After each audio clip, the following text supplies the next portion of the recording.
Em relação ao forno de fusão, a localização da resistência é de suma importância para o trabalho que você vai estar executando. Porque, por exemplo, se eu tenho um forno, já eu entro nos formatos dele, né? Aí eu acho que vocês vão entender melhor quando eu for entrar mais no formato, aí vocês vão entender todo o composite. Então, se eu tenho um forno de fusão, independente do tamanho, e a resistência é em cima, independente do tamanho não, vamos supor que meu forno de fusão, o espaço interno dele, ou seja, a área de trabalho do forno de fusão, é do tamanho dessa mesa aqui. Então eu tenho 1,5 por 1 metro. Então, se eu tenho um forno de fusão com essas medidas e a resistência está localizada no topo, obviamente eu tenho aqui um forno de fusão em que a fonte de calor está aqui em cima.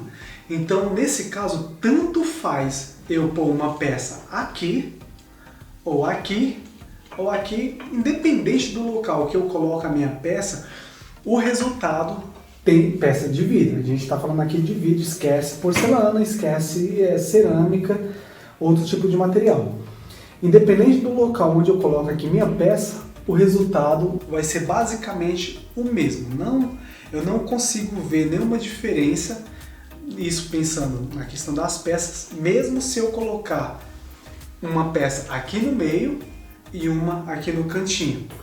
Não existe diferença, visto que a fonte de calor está localizada em toda essa parte aqui de cima. Ponto.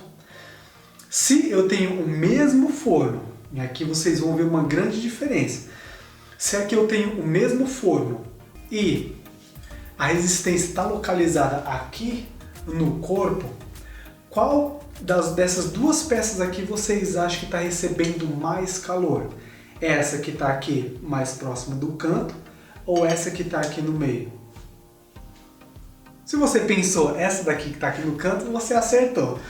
Então, obviamente, a fonte de calor aqui no canto, a peça que está mais próxima da fonte de calor tende a chegar mais rápido no ponto de fusão do que a que está mais longe.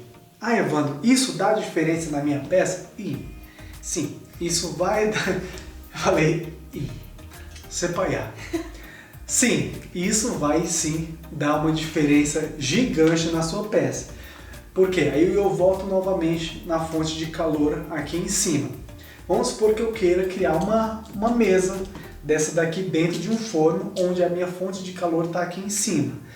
Eu tenho, desde que todas as resistências funcionem, e aí vem a questão da manutenção, garantir que nenhuma delas esteja queimada, eu garanto na minha peça que ela vai estar recebendo basicamente a mesma temperatura em toda a minha peça.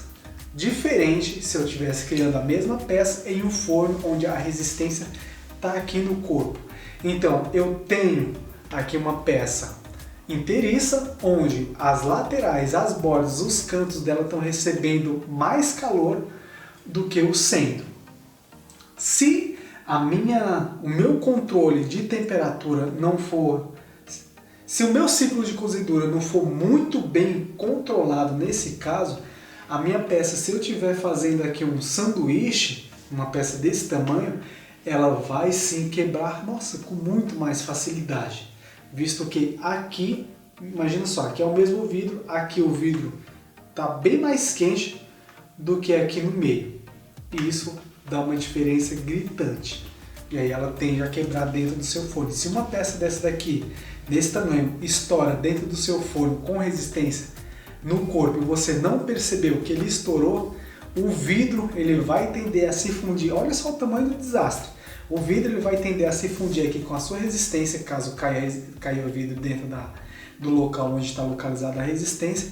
E aí você tende a perder uma resistência inteira, se não um conjunto inteiro de resistência. Nossa, prejuízo grande. A questão da localização do forno, eu acredito que isso já deu... A localização do forno não, da resistência, eu acredito que deve ter ficado claro que, dependendo da localização da resistência, você vai ter um efeito diferente, direto na sua peça. Por isso tem então a prioridade, se a pessoa for adquirir um forno, é que compre um que a resistência seja na tampa. Ou depende da peça que a pessoa vai fazer?